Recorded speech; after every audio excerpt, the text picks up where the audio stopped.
Greetings, salutations, respect, and love. I am Scott. You are in the Prog Corner. Oh, yeah, it's the Sunday live Prog stream. We've been doing this for almost 2 years. It's crazy how the Sunday live stream has become like the backbone of the show. And I really enjoy doing it because it gives me an opportunity to talk to all you knuckleheads face to face. So, if there's something I said or did during the week, you can tell me directly right here on the Sunday show. But I also like to use it, as you know, as a vehicle for promoting some new artists. Like we're talking about Jonas Lindberg today as like a new artist. It's kind of funny because your first EP came out like 15 years ago, but you're one of the young, shining, bright stars in the Prog constellation.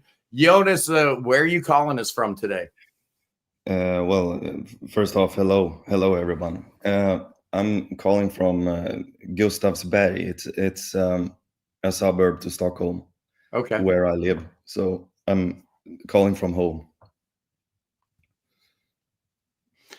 Right outside of Stockholm, and I'm glad that we caught the time change because Sweden changed times a week. I guess a week before we do. We do next week, so. Luckily, we figured that out, or else I would have been a very lonely guy here today talking all by myself. But the occasion, I mean, you see it over my shoulder, which was 2022's Miles from Nowhere, a fantastic album that kind of introduced the world to the greatness of Jonas Lindberg and the Other Side. It was released by Inside Out, had special guest Roy Stoltz. So, it got a little bit of attention. Did that record change your life in any way? Yeah, sure. I mean, it certainly got a huge widespread attention that I didn't think I had before, because all of a sudden it was available everywhere, and it got the attention of a lot of different, it got out there. Yeah, Inside Out will do it. I mean, it's a subsidiary of Sony, right? So the music gets out there. People know your name. Okay, I put the two videos that are currently available to the brand new Jonas Lindberg and the Other Side album. It's called Time Frames. Oh, you lucky boys and girls, you're in for it today. Today we're going to be doing something absolutely unprecedented. I don't think this has ever been done before in the history of music. I really don't. I don't mean to toot my own horn or yours for being game for this, but we're doing a live review.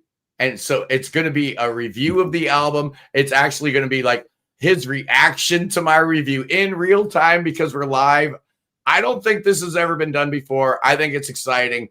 I could have done like a separate review of the album, which I probably would have done anyway, but this sounds like a whole lot of fun. Something that's never been done before. Shout out to the Peanut Gallery. Ian, good morning.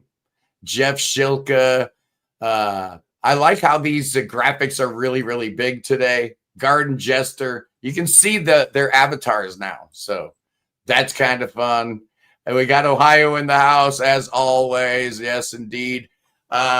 But yeah, so we're going to get into that in just a little bit. We're going to talk about Time Frames, the brand new album from Jonas Lindberg and the Other Side. But, before I get all crazy and carried away and forgetting everything that I was supposed to say, I actually wrote a couple things down. Christopher. Yeah. Hey. Fellow countryman. I believe he's from the Stockholm area. But anyway, next week, boys and girls, what is that, November 2nd? Man, I got a great show put together. I'm really excited to announce that Cody had this idea. He wanted to do an Alice Cooper episode. So next week, we got Pete Pardo from the Sea of Tranquility in the house. We're going to be ranking the top 10 Alice Cooper albums. We're going to have Cody, of course, myself, Pete Pardo, Grant Arthur, unbelievable lineup. Alex from Beer and Vinyl. It's going to be an all-star cast for Alice Cooper. And then November 9th, Adam Elk from the Mommy Heads returns. We're going to be talking about albums that we think are prog, but maybe you don't, right? That I can think of like 10 right off the top of my head, right, Jonas? Yeah. Like albums that the whole world might think it's, something else, another label. But when I hear it, I just hear it as prog rock, man. So we're going to talk about those records. Oh, and then the week after that, a very special Saturday edition. Mark your calendars, boys and girls. This is a big one. November 15th, Saturday, November 15th, 11 a.m. Eastern time. Annie Haslam and Jim McCarty. Renaissance is back. They're doing some dates in November, and Annie and Jim together. So original Renaissance, classic Renaissance, both eras. Going to be doing some dates. I'm so excited to have Annie Haslam back on the show. One of the greatest people in the history of prog, the greatest woman ever to be part of prog rock. That is for sure. And then I don't see Kiefer in the Peanut Gallery yet, but yeah, I'll talk to him later. But I'm planning November 23rd, a live Dream Theater ranking. Jonas, are you a Dream Theater guy? Yeah, especially like in my teens, I was listening a lot to Dream Theater. Yeah. So I guess they just played their last U.S. show last night in the New York area. But anyway, so yeah, that's what's coming up on the live streams. It's going to be an exciting time. The Sunday live stream, even though we can't play music like we used to, we're still coming up with fun ways to make the Sunday show excellent for all you good little boys and girls. This week on the Prog Corner, I've got some great stuff going on, including I'm going to be doing the best of 2006. Oh, what a great year. 2006 was a great year. We're also going to be looking at the myth of Logic. Prog Radio is going to be doing a week of Mythologic. And yeah, they got a brand new album out, his fourth album. Yeah, we push Mythologic here because Scott G. Davis is a regular contributor. So it's hard for me to be unbiased, right? Because he's been on the show a whole bunch, Jonas. It's like he and I are like friends now. So what if I don't like the album?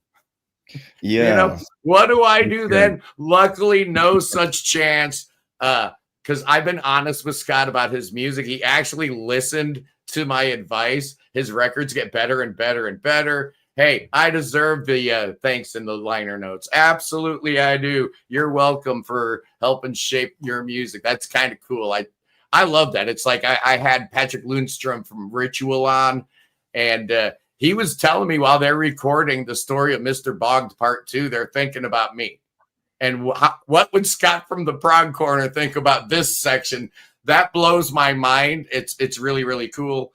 Makes me really, really happy. But yeah, so we're going to be looking at Mythologic at some point, probably during Prog Radio's Mythologic Week. It'll cap off with a big review from me. Shout out to Sony Music, Jonas. How untimely is this? But they've been sending me freebies, so I got to give them the shout out. The new Leprous Live. It's called An Evening of Atonement. Are you a Leprous guy? I haven't listened to them. No. Oh, they're Maybe pretty I cool. should.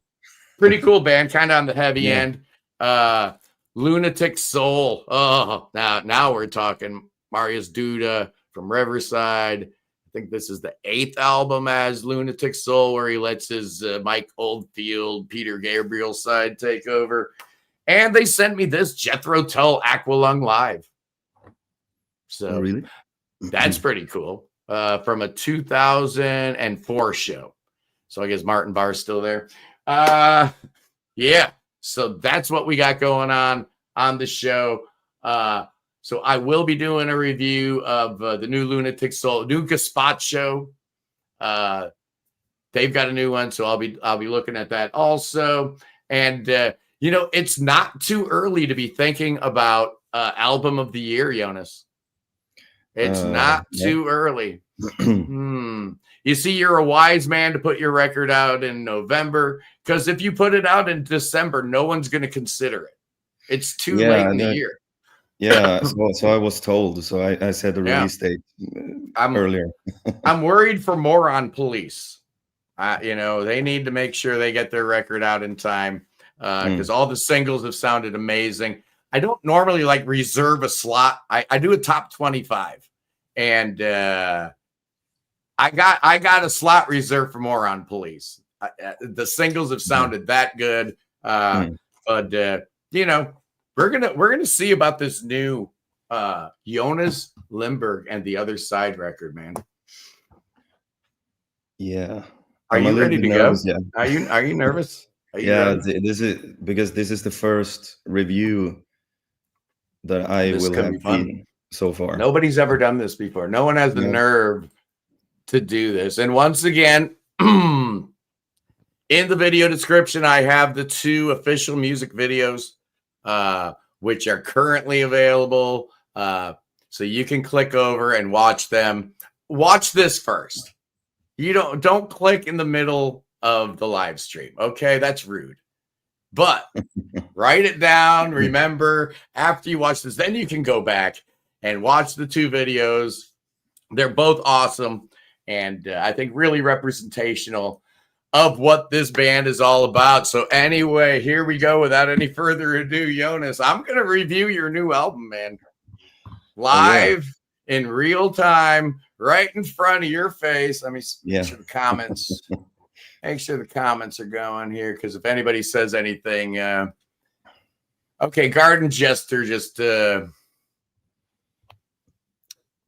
I did not know that Groovan translates to the mind. Now, I was thinking it's just a cool play on words because the song is really grooving, right? It's grooving on a Sunday afternoon. Yeah. And no, that song is named after the studio. Ah, there you go. Yeah. You see. And yes, Jeff Shilka, John Anderson turned 81 yesterday. That's incredible, man. I defy you to go on YouTube and watch videos of John Anderson with the Band Geeks, how good that man's voice sounds, and go back to listening to him in the 70s, man. He's every bit as good, if not better. And then I go one step further. Find any 81-year-old singing that good, man. Yeah. You're not going to find it. Yeah. One thing before we get started, I watched an interview with you the other day where I read it somewhere where, you know, the interviewer asked you about some like old crusty bands from the 70s and whatnot. And you were like, yeah, I'm not influenced by those bands directly because I never really listened to those bands, but I listened to a lot of Spock's Beard, so I guess I'm getting it secondhand. What's that all about? That was a cool way. I never thought about that generational thing, right? I mean, that's just wild. It's a thing that I read an interview with Dave Merrill's, like, because I've listened a lot to Spock's Beard, and I have Spock's Beard and Flower Kings as influences. So because that is what I have been listening to. And then he said something in an interview that you get a credit on a Flower Kings album. I appear. Not many people can say that, right? No. Especially, I think that album has 3 bass players. Yeah, all 3. So Michael, and Jonas, the three mighty bass. Yeah, and this has the distinction of being the best of all the modern Flower Kings albums by royal decree. It's a 10 out of 10. It's absolutely amazing. So it was cool hearing you contribute to one of my favorite albums of all time. Yeah, it was really fun. It was sort of to return the favor, you know, because Royne had played on my album Miles from Nowhere, and they were missing bass on one track, so he asked if I wanted to do it, and of course, you know, being a fan, I'm more than happy. Oh yeah, that would have been amazing. I don't know, but you know, we could talk about Royne all day long, but you know what the reality is that today, boys and girls, I've got Jonas Lindberg with me, putting out a brand new album. Comes out November 7th on Mode Music. Is that a self-release thing? Yeah, it's Mode Music is my own label. Now you're frozen, but so, Mode Music is my own label. Oh, so I released everything. everything but Miles from Nowhere is being released on my label. There you go. So it comes, got a cool booklet with all the info, all that kind of stuff. Picture of the man himself. Yes, Yeah, indeed. Good looking fella right there. But this album is 7 songs. It's 69 minutes long. So, you know, sometimes when you get a CD, it's almost like they're, you know, trying to impress you. Like, yeah, I know I can put 79 minutes of music on the CD, so I'm going to put 79 minutes worth of music on the CD. I think it feels right. It's sequenced really, really intelligently. If you guys don't know, Jonas put out 2 early EPs, and then 2016, the first full-length Pathfinder came out, which is a cool, cool record. 2022, Miles from Nowhere, one of the very first albums I ever reviewed on the channel. Went back and watched that review the other day, man. I was terrible at the YouTube. I really was. So, you know, hopefully we're doing better today. You play bass, you play guitar, you play keyboards. Obviously, you sing lead and backing vocals. You have another Jonas on this album like you've had on previous albums, Jonas Sundquist. Oh, man, this dude's got an amazing voice. And I just can't place where I've heard it before, man. It's ringing my bell. Like there's some 80s dude, right? Bobby Kimball from Toto. I don't know, man, but he's ringing a bell. Paul Carrick. I don't know. It might be all of these guys. It might be, you know, like Sting, for example, is one of Jonas's biggest influences. I know. Okay. Yeah, I totally hear it, man. Band back in the day. Oh, that's cool. Nothing wrong with Sting, man. Did you pick up any of your bass guitar habits from Sting's bass playing, though? Maybe something. He's a good bass player, man. People underrate Sting on the bass. Yeah. Do so at your own peril. Sting's a great bass player. And then, as if Jonas really hates his own voice so much that not only did he bring in another guy named Jonas, but he brings in Jenny Storm. So you've got 3 vocalists on this album. Jonathan Lindberg plays drums all the way through this thing. He's an absolute madman, kind of making me think of Todd Zuckerman from Styx, in that it's like this controlled monster, right? This beast that's ready to explode at any minute, but he's got the restraint. He's got the ear. He understands when it's time to do so. Oh, so good. You've got a trio of guitar players in Kalle Schoening, Nicholas Thielen, and I don't know, some dude that's probably your brother, right, Joel? Yeah, he's my kid brother. Yeah. And then you've got Connie Lindgren on strings on one track, I guess, and Maria Olsen, who's that's your girlfriend or something, right? Yeah. Oh man, so that's the cast of characters. Pretty much the same cast that we had from the last album.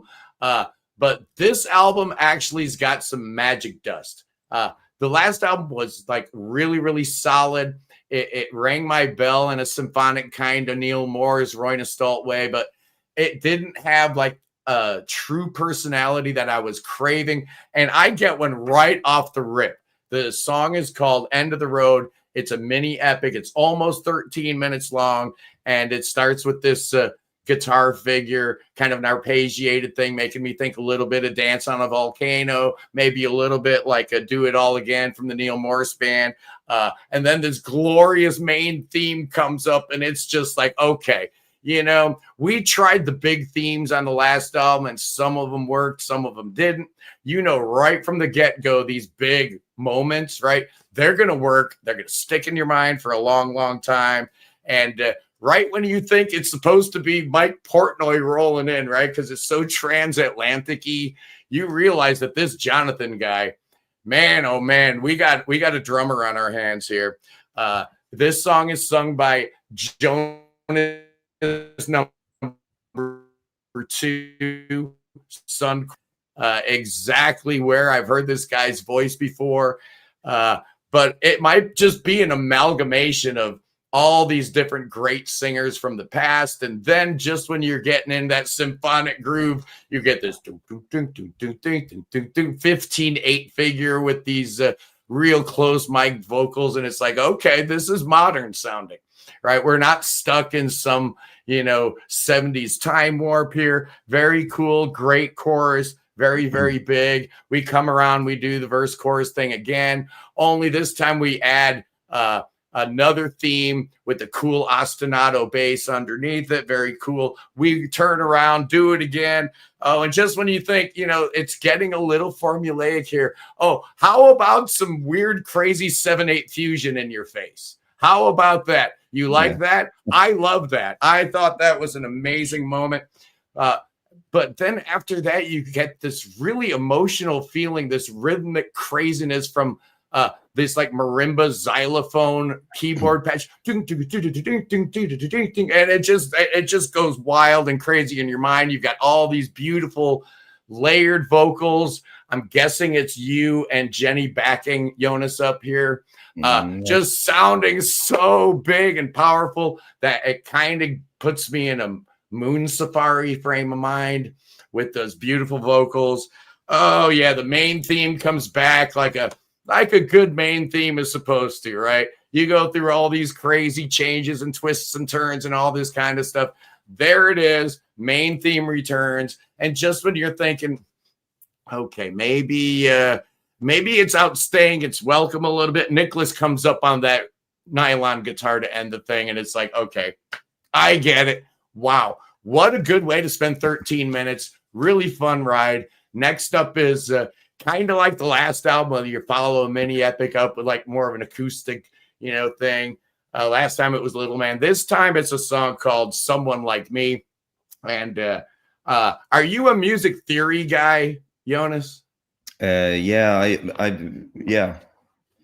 So I'm not consciously music theoretical when I write music. But I've no, it's got to sound right? But I mean, after the fact, you write the song, you record it, I can break it down. And man, if I were a music theory teacher, I would use this song to teach kids how to write in Lydian mode.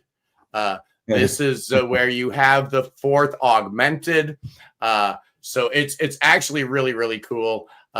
And it gives the melody a very angular kind of sound, making me think of XTC. Dude, your vocals are way better than you give yourself credit for. I'm hearing a little Sufjan Stevens and the way you carry a melody. It's awesome. Maybe a little big train thrown in there. I'm just in love with the melody. The strings come in here. Very, very cool, adding almost like a Beatles-esque kind of thing with the shuffled drumming, which is real subtle at first, but then as the song progresses, it really starts becoming like aggressive almost. And it's like, that kind of shuffled drumming is supposed to be like this little pleasant thing in the background. Yeah, I like your voice here. I think it's amazing. I think you should sing more often, actually. Next up is the first single. It's called Faces of Stone, and this is probably the most normal sounding song on the album, I guess. But it's in 5/8 with some like meters of 4 thrown in there. It's really, really cool. Jonas Sundquist again, proving why this dude is the man. I mean, his vocals are just incredible. I love the production on this track. I love the drum sound. I love how the acoustic guitar is so subtly woven into the mix here for a heavier song, right? It's weird that the acoustic guitar becomes a real important feature compositionally. Kale shreds on this track. If you like, some really, really good guitar soloing, he'll absolutely give you the goods on this song. Next up was the first song that made me go, wait a second. This album's a little different, man. This album could be onto something. It's called the Galactic Velvet. It's almost 10 minutes long, and it starts with these synth washes. You're in B, real spacey sounding. Then we finally get, it's like the dust clears a little bit, and you get Jenny singing beautifully. She owns this track. It's just amazing what she does to this gorgeous melody. I mean, it's a good melody already, right? I mean, anybody could have sung this song and it would have been a good song. But when a really, really good song is in the right person's hands, and this is a song about space. I shouldn't be connecting this directly with the song, Coloring a Beautiful and Strange Light Within. You know, I don't know why, but those kind of prog rocky lyrics always get me, right? John Anderson brings me to tears. But love songs bore me. The song takes its time. I love that. It breathes. It's got this weird, sophisticated, exotic feel to it. Almost kind of like the Flower King, Stardust We Are, when they kind of get exotic-y and whatnot. Harmonically interesting, rhythmically actually more interesting than you think. Because at first you just think this is a little bit of a lightweight song in between these proggy heavyweights. Absolutely not. Galactic Velvet, just amazing. Next up is the second single. I implore you to check it out after this video is over. Oh, man, this one is a lot of fun. It's an instrumental, and it starts out almost like a, countrified Americana thing, which kind of puts me in a beardfish state of mind because they don't care what genre they're in. They can jump back and forth between genres. Why can't Jonas Lindberg? You're in the key of G here, which is, real nice, down home kind of feeling, very rocking. And then you get this sawtooth keyboard coming in that sounds very Neil Morris / Dennis DeYoung. Love it. Absolutely great. Syncopated sixth section with some wood block and organ. I mean, this is just good stuff, man. Your brother plays guitar on this song. It's funny. Your brother plays on the two best songs on the album. I'm going to say it right now. This song and the next song, candidates for Song of the Year. Absolutely amazing. Harmonically, this song is so interesting, especially when we get back to the section. All of a sudden, you got replacement chords everywhere, slight variations on the theme. Just amazing. What a great track. How's it 8.5 minutes long? It feels like it's 2.5 minutes long. It's that good. It's absolutely thrilling. Check out the video. Oh, but next up, man, the penultimate track, Running Out of Time. Jonas, this might be the best song I've heard all year. Oh, yeah. Thanks. I mean, it is just absolutely amazing. You're starting out with your A, and then you keep the A in the left hand, but then you're switching over to D minor. So it's got that Beatlesy thing going on. It sounds like a mellotron, but I'm sure it's not. It's some more modern instrument. And it sounds like kind of glitchy as you're going back and forth. It's like, that's some weird production, man. It's like, Rich Mauser could not have done a finer job. Mixing this thing is absolutely amazing. The little touches like that intro kind of bringing to mind Sparkle Horse a little bit too. Just beautiful. And then the mandolin comes in, just amazing. And then the second time around, we actually get us like the sitar going in that section. Come on, man. It's just beautiful. Then the chorus comes in and it sounds like Taurus bass pedals or something playing on a first inversion, so it's kind of making you unsure what tonic is there for a second, but it's so huge, man. It's like I'm all sold on the chromatic runs on the bass here. Just great. And then the song gets going, but then you get this like fugue as break, and then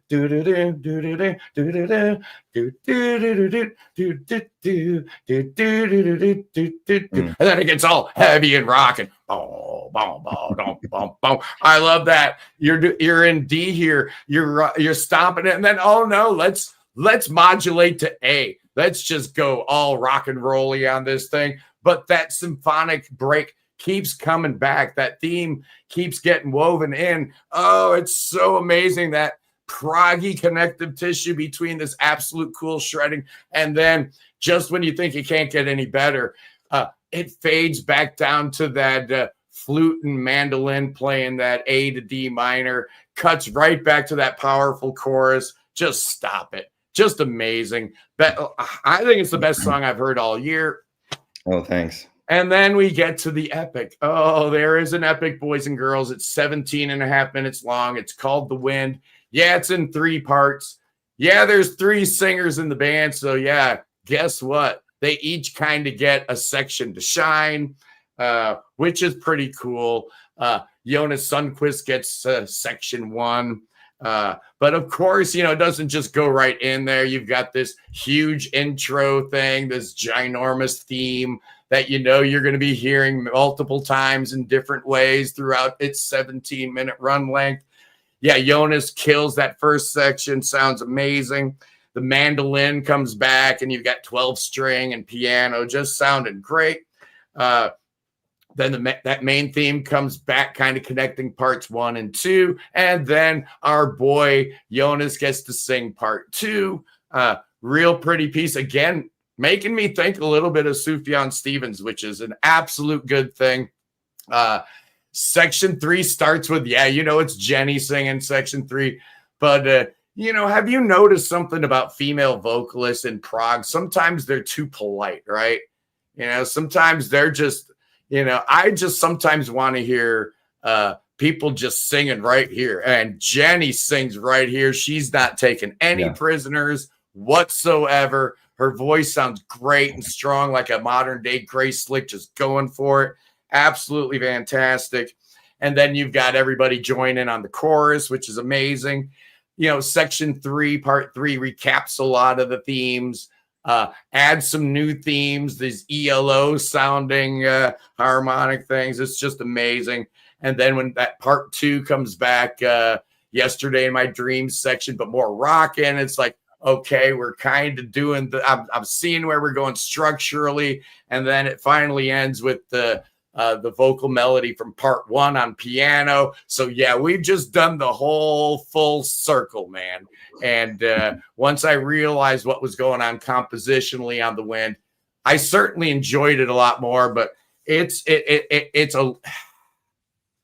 gets a little bit punished because of the 2 mighty tracks that preceded it. And for that reason, and for that reason alone, young Jonas, I'm giving it a 9 out of 10. Oh, I'm taking a point away. I'm taking a point away. No, man, this is an amazing album. It's called Time Frames. Where can people pick this up? Where are they going to be able to buy this? They can buy it. Well, right now we're into pre-ordering, so they can either pre-order it from my website, lindbergmusic.com, or they can go to Bandcamp and order it there. And I'm also currently trying to distribute to a lot of stores. So in Europe, Just for Kicks has a bunch. Okay. And Just for Kicks is always good. I know Laser's Edge will have a bunch too. Well, there you go. Those are for my European viewers. Just for Kicks, always a great resource for all your prog rock needs. And in the US, Ken Golden, who I thought I saw in the comments here. I thought I saw Ken Golden. There he is. Oh, yeah. Yeah, we don't want to know about that kind of magic dust, Ken. But yeah, I figured he'd have it. So yeah, we can get it from Laser's Edge in the US, Just for Kicks in the UK and Germany and the rest of the continent. However, there are a couple of other places as well, but I haven't. Bandcamp is always. I mean, I always hear from artists that would prefer, right, that they go to Bandcamp, maybe make a little extra money along the way.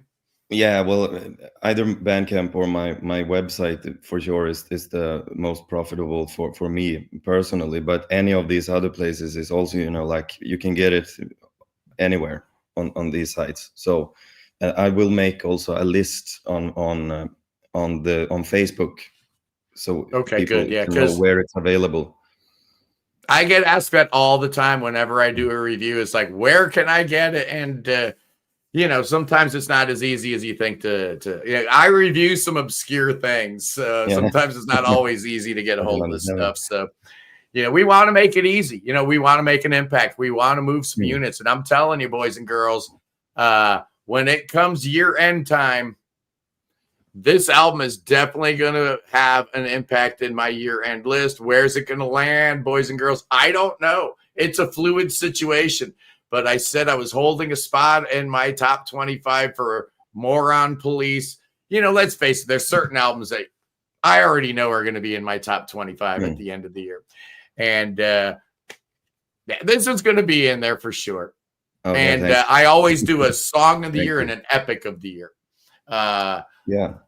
I'm telling you, running out of time will definitely be a contender for song of the year. Yeah, I've heard more people actually, or at least the ones that have listened to the album, they actually like that song very much. And that's really funny because I actually had a hard time with that song, both songwriting and production and mixing and everything. It turned out great, but in the demo stage, I was about to leave it out actually. Yeah. So I'm happy I didn't, Oh, I'm glad you did not. Jeff Shilka asking a good question. Any relevance to the name? Yeah, the naming. The thing was that I didn't have a title. I had booked the mastering session, and I knew I had to get that done before vacation, so there was, and I was mixing all the way up until the mastering session. So I had like the day before, I didn't have a title, and I knew that I need to have a title because naturally that's the first thing he asked me also, like what's the album called? So I had a list, and then I chose a title that wasn't on the list. I just said time frames for some reason. So, and then I thought about it. So, and that actually fits because it's, the whole album was recorded in several small different time frames. Like I had mini deadlines. I have to be finished with the bass before Christmas. Right. And then I have to be finished with the guitars before this time, because then something happens and I'm away for 3 weeks, so in order to move forward and not, lose focus on what I'm doing. So it's kind of been that way all the way. And then my brother came up with this idea of the frames going into the frames thing. Yeah, kind of a. And then I thought, well, we can have a cover art for each song. Yeah. For example, there are 7 songs, and each one has a different cover. Yeah, there they are on the backside there. Also that's featured, right, like a fox in the fire, like a bird in the wire. I know which one that one is. Again, with the Neil Morse references, the bird on the wire. Yeah, I mean, you sometimes you just, when I wrote lyrics for this album, I had a little bit of a writer's block because I couldn't, come up with things. And I started just picking stuff right off my mind, like that line, for example. I was listening to that album. What's it called? Innocence and Danger. Innocence and Danger. Song, Bird on a Wire. And I was like, yeah, like a bird on a wire. Yeah, that's good. That's awesome. Let's use it. And also The Wind, I think the section that Jenny sings, which you mentioned, those lyrics were, I just we have something that would sound good to sing, like, so it's a bit cliche, I think, lyrically. I like cliches. Nice. Cliches work. Sometimes you don't. Yeah. The reality is that when you write too literal, too on the nose, too autobiographical, A, it sounds like crap, and B, nobody relates to it. The best thing to do is just write from your heart, be a little vague and a little cliche, whatever, bro. It sounds amazing. And I mean, I think that's more interesting too, to leave something for the listener. Like, that's what is this about? And it can be like, what is it about for you? Right. Let them fill in the blanks. Yeah. And also, speaking of The Wind, like, Jenny sings amazing on that one, or both Jonas and Jenny sings amazing. And I know Jonas had a really good time when we recorded it, and that's featured in my video log episode on YouTube. But Jenny actually she was really fast, because I think that section is right up her alley of what she sings. So what I told her was like, I'm thinking somewhat like Marie Fredriksson from Roxette. There that you type go. of vocals. And she was, yeah, Yeah. I know what you mean. And then she nailed it in 3 takes. She nailed it. She Yeah. nailed it. She understood your direction there. Hey, Ian wants to know influences. Hey, what's going on? You see that? We went all like crazy there for a second. But Ian wants to know who some of your bass guitar influences are. Well, I try to pick take influence from any bass player that I hear, because I think, you know, like, that's the thing about being a musician, is that you always think everybody else plays better than you. Yeah. So, yeah, you do. So you said, oh yeah, they do it like that. Yeah, maybe I should try that too. But, you know, like, speaking of Prog, you know, like the 2 bands that I always mention as influence, like Flower Kings and the Spock's Beard. So, so I've been trying to sort of fuse Jonas Reingold together with Dave Merrow's sound-wise, you know. I guess they're asking if you play a Rick. Not on this album. I have a Rickenbacker 4001 from 76, I think. But I used it on Miles from Nowhere. On that Epic, I played that one. And the thing was that I found out when I recorded that album that my precision bass actually sounds more of the sound, the way that I want the Rickenbacker to sound like, than the Rickenbacker. Yeah. So I couldn't get the Rickenbacker to sound the way I wanted. So on this album, it's not there. And that happens. And I think sometimes certain artists like fall in love with the idea. Well, Chris Squire played a Rick, so I got to play a Rickenbacker. No, you don't.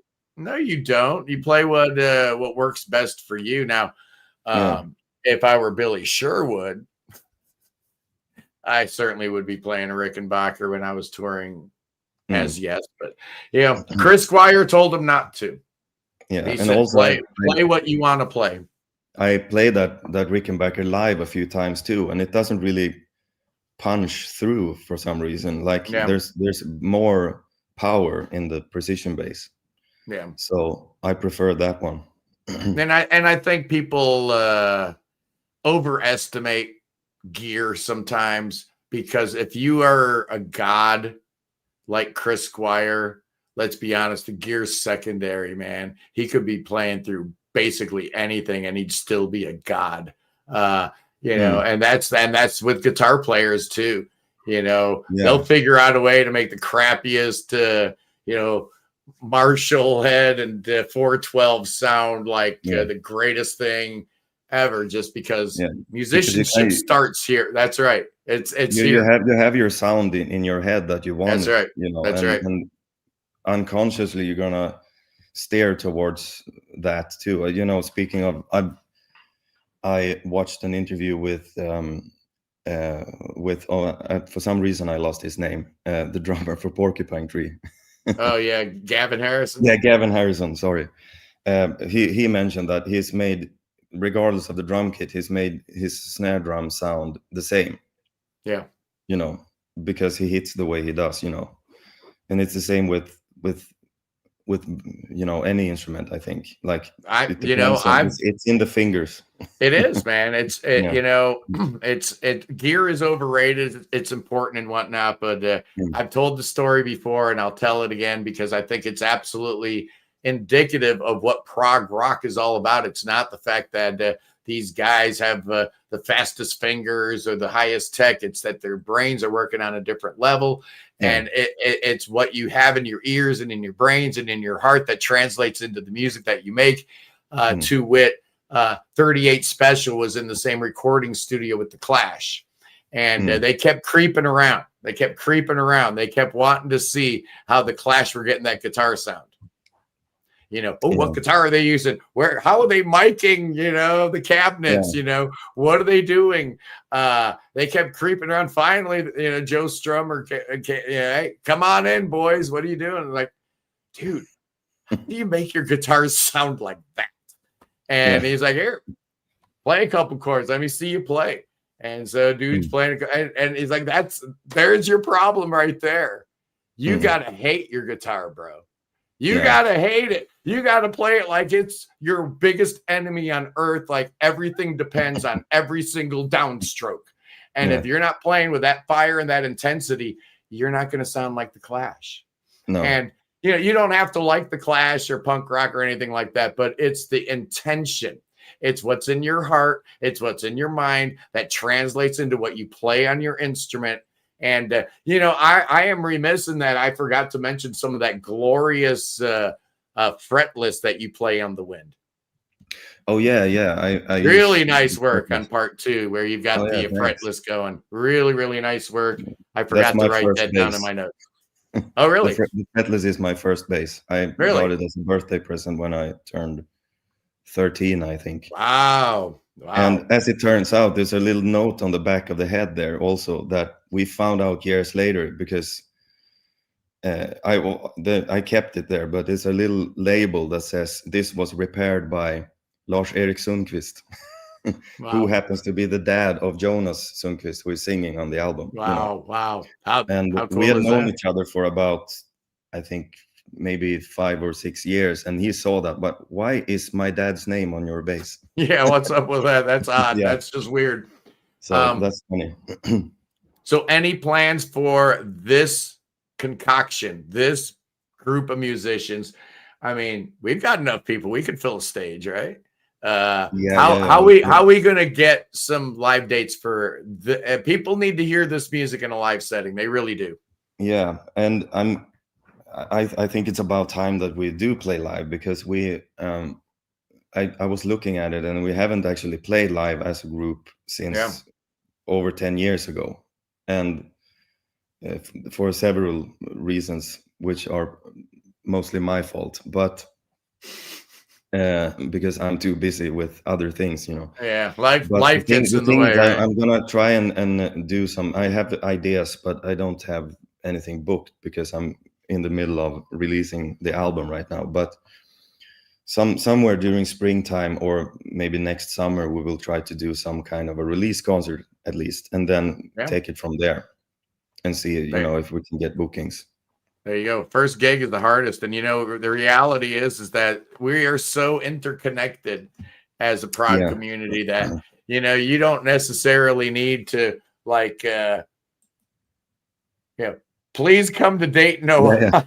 Okay. I would love to. Yeah. That'd be great. I'd love that too. But, the reality is such that we get it that bands can't tour all over the world, unless your name is, Steven Wilson or Steve Hackett or something like that.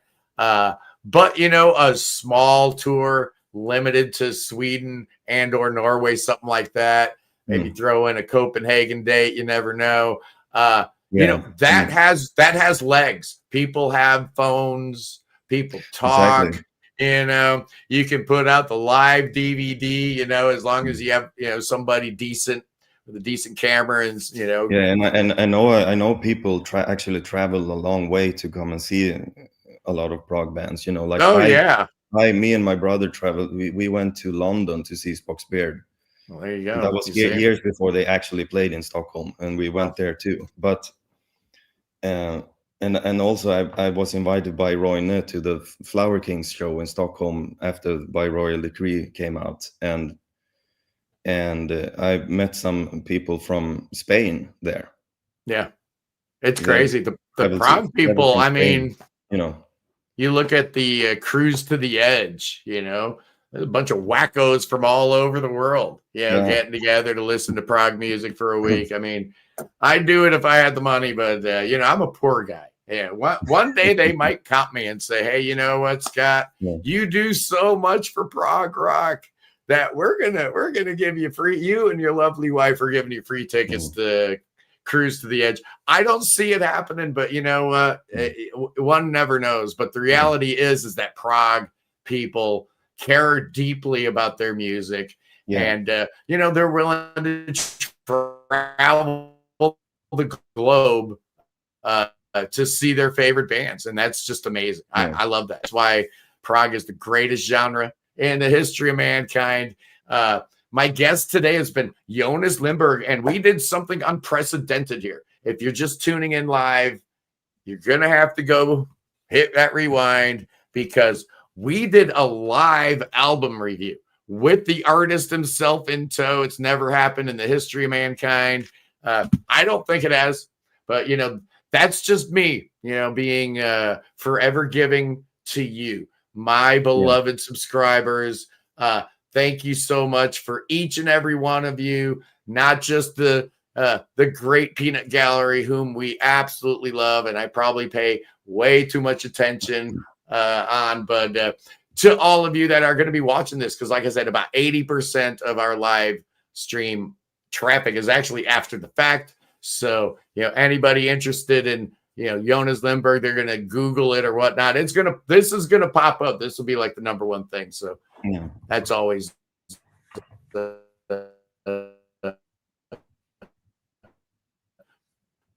but now you went Jonas Lindberg and the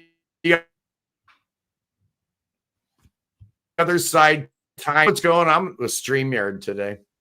It's been very glitchy today.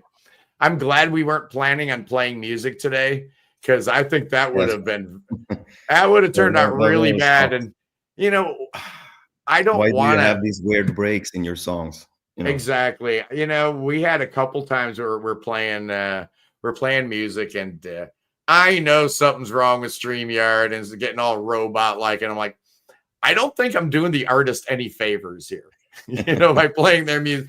There's no reason. Go listen to the album in a calm environment. That's right. And we're almost at that point where I can now direct traffic off of the stream, letting you guys know once again that the two videos, the official music videos off this album, the links are on the video description. So go there, watch these two videos. You'll get a good idea what this cat's all about.